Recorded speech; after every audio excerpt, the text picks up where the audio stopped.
Baik, Assalamualaikum warahmatullahi wabarakatuh. Shalom, selamat pagi, salam sehat untuk kita semua. Hari ini kita akan berbicara tentang sistem pelayanan gawat darurat terpadu berdasarkan Permenkes nomor 19 tahun 2016 tentang sistem penanggulangan gawat darurat terpadu. Nah, menurut Permenkes nomor 19 tahun 2016 yang mengatakan bahwa sistem penanggulangan gawat darurat terpadu yang disingkat SPGDT adalah suatu mekanisme pelayanan korban atau pasien gawat darurat yang terintegrasi atau yang berhubungan satu sama yang lain dan berbasis pada call center dengan menggunakan kode akses telekomunikasi 119 dengan melibatkan masyarakat. Nah, SPGDT ini dia memiliki tujuan yaitu yang pertama adalah meningkatkan akses dan mutu pelayanan kegawat daruratan, dan selanjutnya adalah mempercepat waktu penanganan atau respon time korban atau pasien gawat darurat dan menurunkan angka kematian serta kecacatan. Jadi terintegrasi antara pemerintah, tenaga kesehatan, tenaga lain, masyarakat demi dan untuk mempercepat waktu penanganan atau response time bagi pasien supaya jangan terjadi kematian atau kecacatan.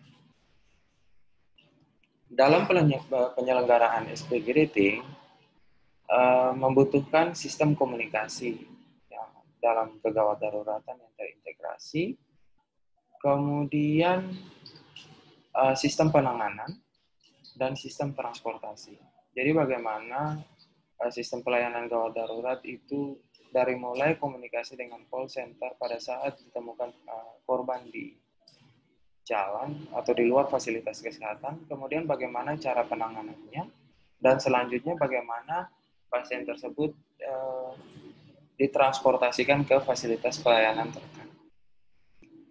SPGDT sendiri itu terbagi atas beberapa. Nah, untuk pembentukannya sendiri itu ada yang disebut dengan ada yang disebut dengan Pusat Komando Nasional.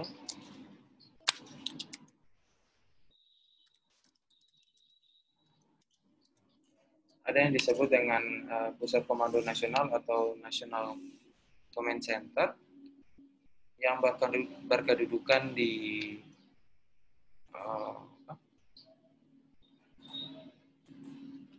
berkedudukan di Kementerian Kesehatan, berada di bawah tanggung jawab Direktur Jenderal. Nah, kemudian ada juga yang disebut dengan PSC. PSC itu adalah Public Safety Care. Public Safety Care itu dibentuk oleh pemerintah daerah, kabupaten atau kota. Nah, kedua unit ini bekerja secara terintegrasi di bawah Pusat Komando Nasional Pasien Safety Care dan fasilitas pelayanan kesehatan. Jadi kerjanya harus secara terintegrasi, kerjanya secara bersama-sama, dan komunikasinya juga harus baik.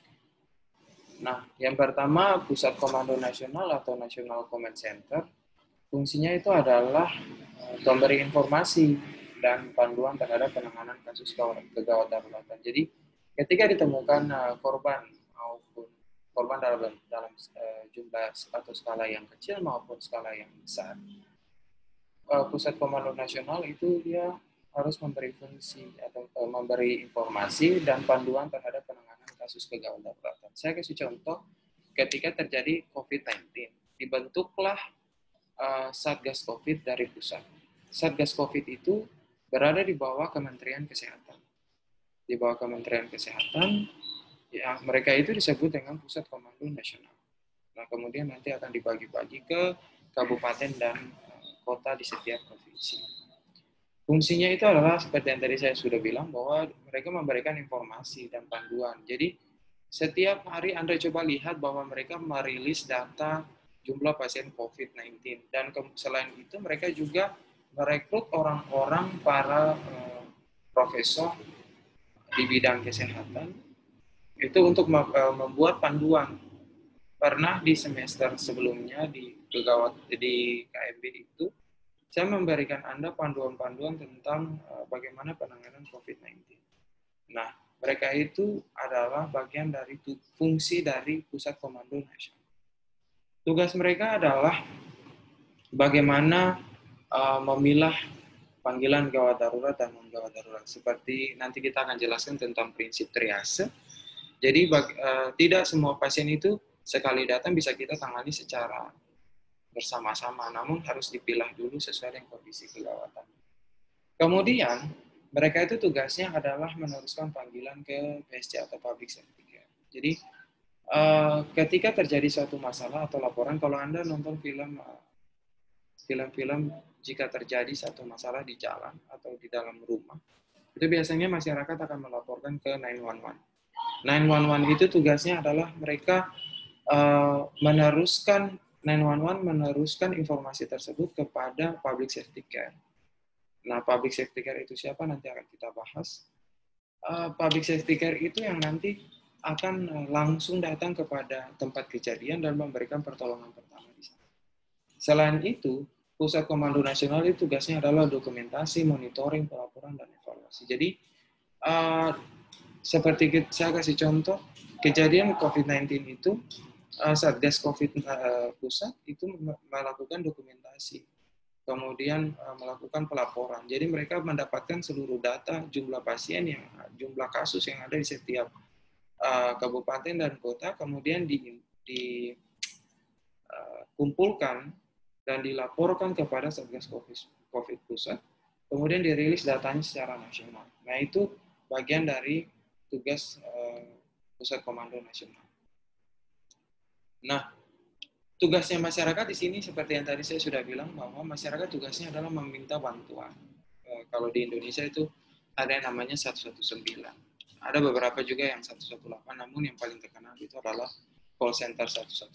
Supaya untuk memudahkan pasien itu tempatnya di mana bisa dilacak, kemudian fasilitas kesehatan terdekat, dalam hal ini rumah sakit atau puskesmas atau klinik sudah bersiap-siap, dan public safety care. Yang siapakah mereka? Nanti akan kita bahas. Tugasnya adalah langsung datang untuk memberikan pertolongan. Nah, public safety care. Kita akan menjelaskan tentang public safety care. Jadi, public safety care itu bisa orang-orang yang merupakan orang medis, bisa juga bukan orang medis. Nah, seperti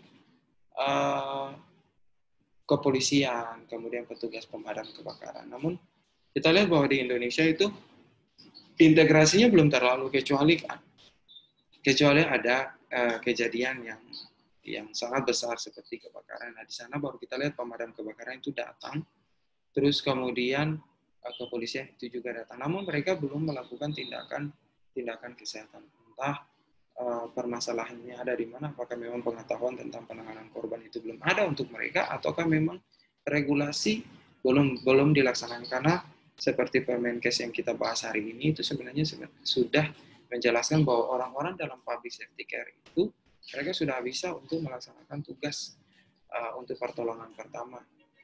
Nah, public safety care itu bekerja selama 24 jam dan mereka juga harus punya kemampuan untuk basic life support untuk menangani korban gawat darurat secara cepat, tepat, dan cermat. Ya. Nah, public safety care itu mereka memberikan pelayanan korban. Kemudian mereka juga melaporkan proses triase atau pemilahan korban. Jadi memilah korban, kemudian memberikan pelayanan di tempat. Kemudian mereka juga sebagai pemandu. Jadi walaupun orang public safety care lain belum datang, mereka sudah harus bisa mengkontak tempat kejadian, kemudian memberikan pertolongan pada orang-orang yang ada di situ. Dengan cara mengkomandokan orang yang lain yang tidak menjadi korban untuk memberikan pertolongan kepada korban. Selain itu, public safety care tugasnya adalah mengevakuasi, menggunakan fasilitas apa yang mereka punya. pemadam kebakaran bisa menggunakan mobilnya, kemudian petugas kepolisian juga bisa menggunakan mobilnya. Kemudian tugas mereka itu adalah berkoordinasi dengan fasilitas kesehatan terdekat. Jangan sampai kejadiannya itu di kilo 24 contohnya, tetapi mereka membawa pasien itu sampai di Hurufei sana. Padahal di tengah-tengah kota sini masih ada fasilitas kesehatan yang lain. Ya, seperti itu. Nah, tugas mereka itu adalah menerima terusan. Jadi, masyarakat melaporkan kepada 119, 119 itu malah memberikan informasi kepada public safety care, kepolisian, pemadam kebakaran, atau tenaga kesehatan lain, dan mereka melakukan koordinasi dengan fasilitas kesehatan terdekat untuk berjaga-jaga, bersiap-siap supaya pada saat datang korban tidak kaget, kemudian bisa melakukan tindakan itu secara cepat. Kemudian, seperti tadi sudah dijelaskan bahwa public safety care itu mereka melaksanakan pelayanan kegawat darurat sesuai algoritma kegawat daruratan. Hal ini kita masih menggunakan sistem sesuai dengan kebutuhan pasien, kebutuhan korban. Jika memang mereka non trauma, berarti kita melakukan algoritmanya itu adalah ABCDE. Namun kalau seandainya trauma, kita tetap CABDE seperti itu ya. Kemudian memberikan layanan ambulans. Layanan ambulans bukan berarti ambulans saja yang bisa dipakai, tetapi fasilitas transportasi yang mereka punya bisa digunakan. Namun alangkah lebih baiknya jika fasilitas transportasi yang mereka punya itu sudah dilengkapi dengan alat-alat pertolongan kegawat daruratan pertama atau first aid, seperti dasar spala, kemudian ada oksigen di sana, ada untuk mencegah perdarahan dan sebagainya. Kemudian public safety care ini tugasnya adalah memberikan informasi tentang fasilitas pelayanan kesehatan yang terdekat, kemudian kemampuannya bisa menerima pasien atau tidak dan sebagainya. Kemudian memberikan informasi tentang ketersediaan tempat tidur di rumah sakit. Jadi selain mereka berkomunikasi dengan fasilitas kesehatan atau rumah sakit terdekat, mereka juga harus bisa mengkonfirmasi bahwa apakah mereka bisa untuk menangani pasien atau tidak, dan jumlah tempat tidur yang mereka punya ada berapa. Jangan sampai sudah datang dengan pasien yang sekian banyak, rumah sakit tidak mampu menampung. Nah, hal itu akan menyebabkan kematian. Nah, public safety care ini bisa berlokasi di mana saja.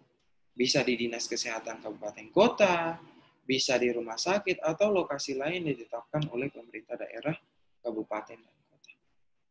Kemudian, untuk ketenagaan. Untuk public safety care, itu harusnya mempunyai seorang koordinator. Jadi, tugasnya di situ adalah dia menerima kontak secara institusi, kemudian tugasnya itu adalah mengkontak si korban, kemudian dia juga melakukan kontak kepada fasilitas kesehatan. Nah, untuk pelayanan EGDT dalam hal ini PSC, juga ada tenaga kesehatan, kemudian operator call center, dan tenaga lain. Ya, seperti tadi saya jelaskan. Nah, koordinator sini tugasnya adalah menggerakkan tim ke lapangan jika ada informasi adanya kejadian atau kegawat daruratan. Jadi, seperti ada kebakaran di Remu memakan korban. Ketika mereka mendapatkan informasi dari 119 mengkontak kepada tim SPGDT, PSC, seorang koordinator dia harus mengkoordinasikan anak buahnya untuk turun ke lapangan. Ya. Kemudian sebelum turun ke lapangan dia harus koordinasikan kegiatan apa dulu yang harus dilakukan. Telepon dulu fasilitas kesehatan, kemudian anak buahnya dibagi siapa yang tugasnya untuk penanganan pernafasan, kemudian kebakaran, siapa yang tugasnya untuk ada patah tulang dan sebagainya, siapa yang tugasnya untuk melaksanakan triase atau pemulihan. Nah, tugas dari seorang tenaga kesehatan di sini. Tenaga kesehatan ya kita tahu lah, tenaga kesehatan pasti tenaga medis. Bisa juga tenaga perawat, bisa dokter, bisa bidan, ataukah orang yang memiliki yang sudah pernah terlatih untuk melaksanakan tindakan kegawat daruratan. Tugas tenaga kesehatan di sini adalah sudah pasti memberikan pertolongan kegawat daruratan dan memberikan pertolongan untuk pasien stabil atau stabilisasi. Ya.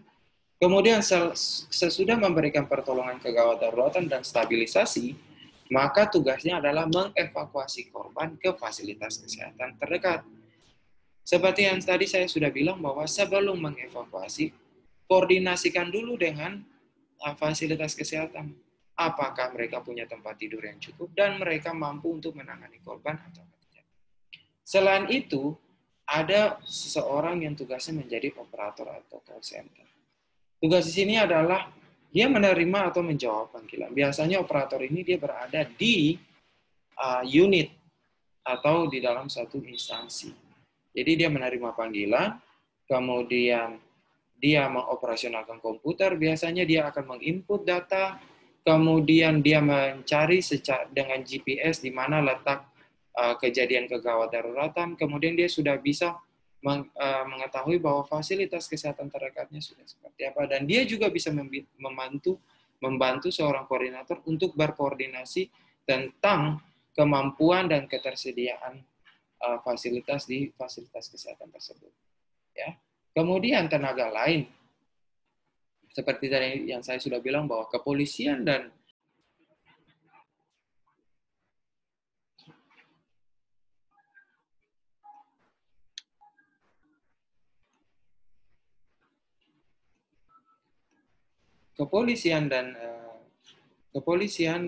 tenaga pemadam kebakaran, tugasnya itu adalah mendukung penyelenggaraan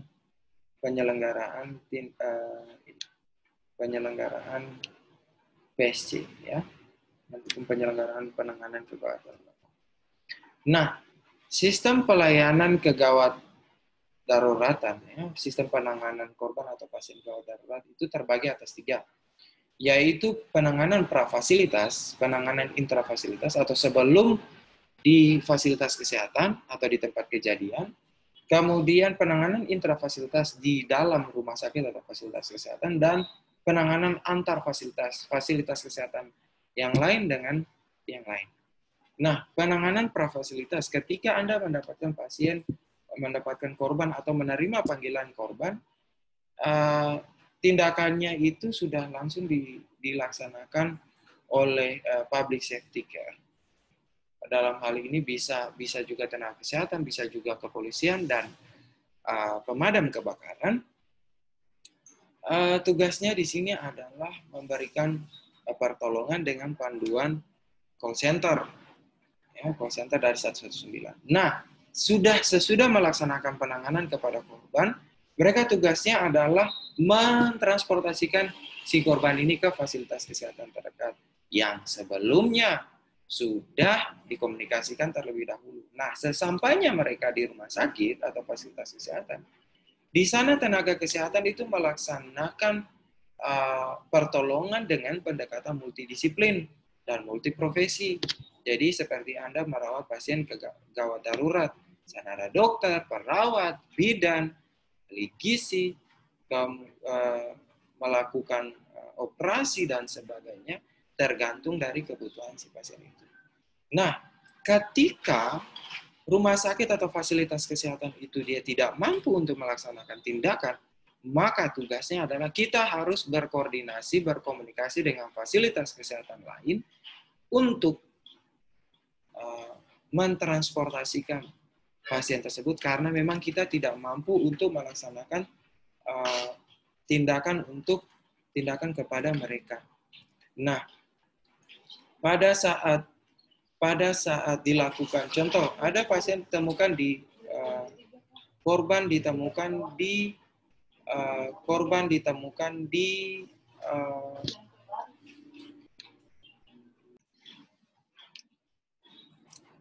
baik, untuk penanganan antar fasilitas ini, ketika contoh Pak, kita mendapatkan korban itu di jalan, kemudian fasilitas terdekatnya adalah puskesmas.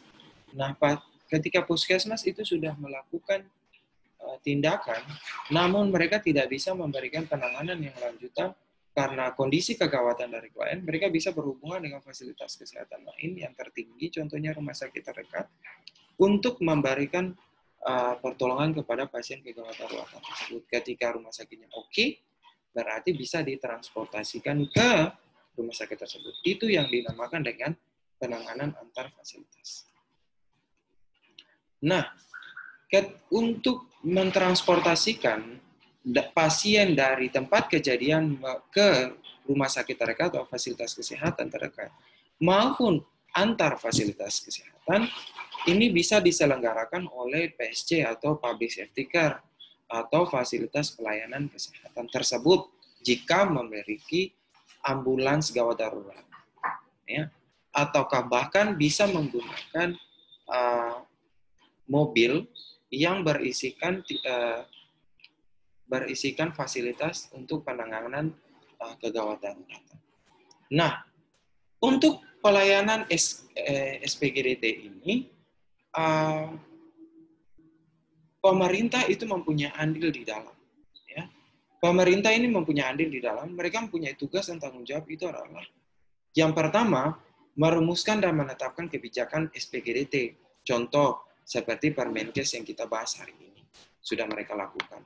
Kemudian, mereka harus bisa memfasilitasi pelaksanaan kegiatan pembentukan public safety care di daerah, pelayanan SPGDT di daerah. Namun, apakah SPGDT di Indonesia ini sudah dilakukan? Ya, kita tidak tahu. Sepertinya sih sudah ada, tetapi masih kurang. Ya.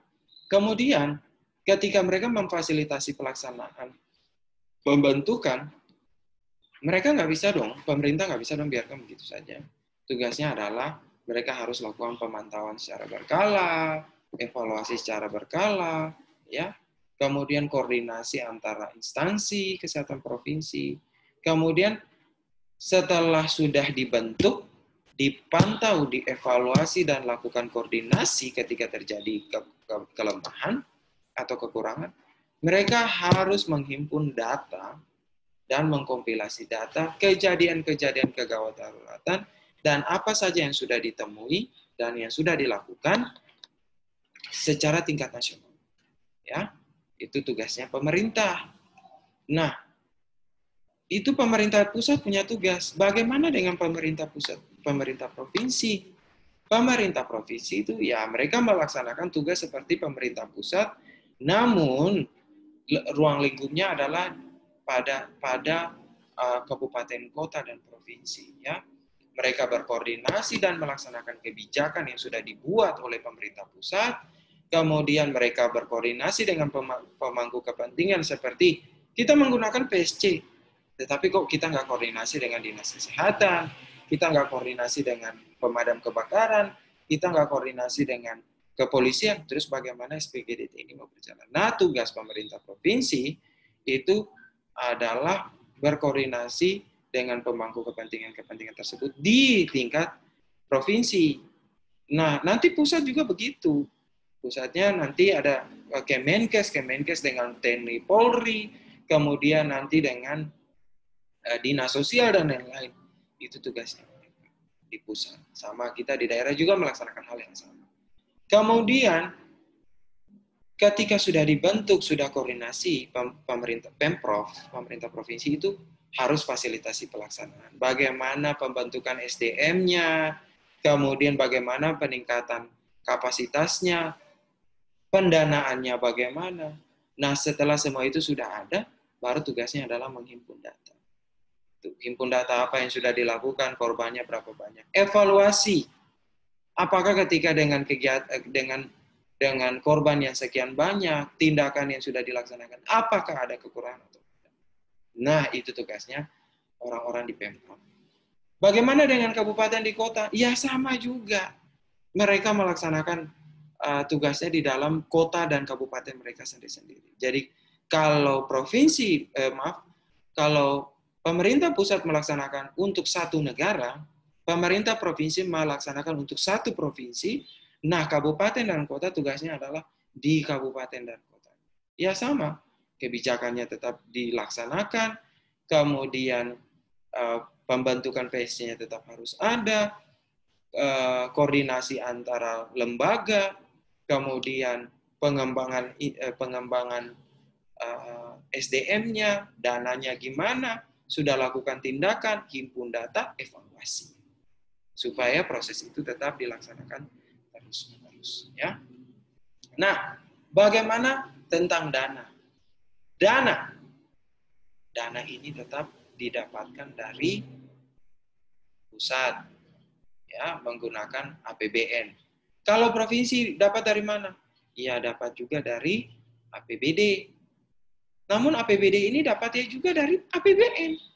Contoh, ketika terjadi COVID, pemerintah mengeluarkan dana APBN, dibagikanlah ke seluruh provinsi, supaya provinsi bisa mendistribusikan ke seluruh kabupaten dan daerah, sampai tingkat desa dan keluarga, bahkan individu. Ya, coba Anda lihat seperti itu. Nah, jika APBN dan APBD kurang, bisa dapat dari sumber lain.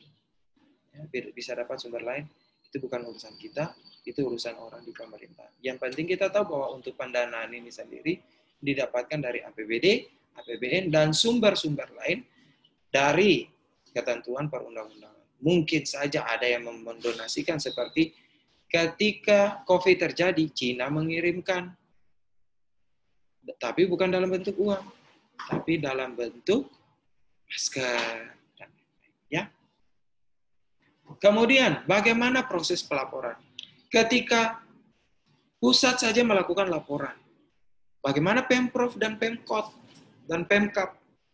Tugasnya di situ adalah mereka juga sama-sama lakukan pelaporan. Lapor, jadi dari bottom up.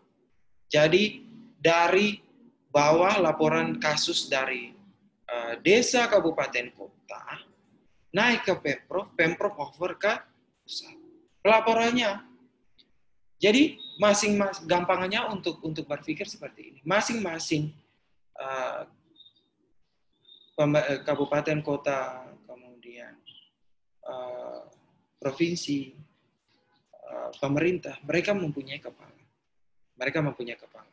Ya, tugasnya itu adalah melaporkan ke kepalanya. Namun sebelum ke kepalanya, ada dinas dulu, dinas kesehatan namanya. Dinas Kemenkes. Dari mulai bupati atau wali kota lapor ke gubernur, gubernur ke presiden. Jika terjadi masalah kegawat darurat. Seperti itu untuk SPGDT-nya, pelaporannya. Jadi, jika terjadi kejadian di Kota Sorong atau Kabupaten Sorong, Pak Lamberjimau tugasnya melapor ke Pak Mandacan. Pak Mandacan tugasnya melaporkan ke Jokowi. Seperti itu gampangannya. Ya. Dinkes Kota Sorong melaporkan ke Dinkes Provinsi Papua Barat. Dinkes Provinsi Papua Barat tugasnya melaporkan kepada Kementerian Kesehatan. Seperti itu. Ya, gampangannya seperti itu. Nah, kemudian untuk pembinaan dan pengawasan, ya seperti yang tadi saya bilang. Ketika Pak Lamberjimau melaporkan ke Pak Mandacan melaporkan ke Pak Jokowi. Sebelum mereka melaporkan, mereka mengevaluasi dulu. Kira-kira dengan korban sebanyak ini, tindakan yang bisa kami lakukan adalah hanya segini. Kekurangannya ada di mana? Entah fasilitas kami yang kurang, entah SDM kami yang kurang, ataukah bahkan, ini soal jumlah, ataukah bahkan ketidakmampuan dari SDM kami yang untuk menangani pasien-pasien gawat darurat. Itu dilakukan secara terus-menerus. Kemudian, apakah memang kita sudah bisa melakukan koordinasi dengan PSC dalam hal ini kepolisian, pemadam kebakaran, atau belum? Kemudian, apakah kita sudah menjalin komunikasi atau belum? Apakah call center 119 sudah bisa digunakan atau belum? Ataukah masih by handphone? Ataukah by radio atau orari? Itu yang harus dilaksanakan, dievaluasi oleh pemimpin-pemimpin di setiap daerah, bahkan sampai di pusat untuk pelaksanaan pelayanan SPKDT.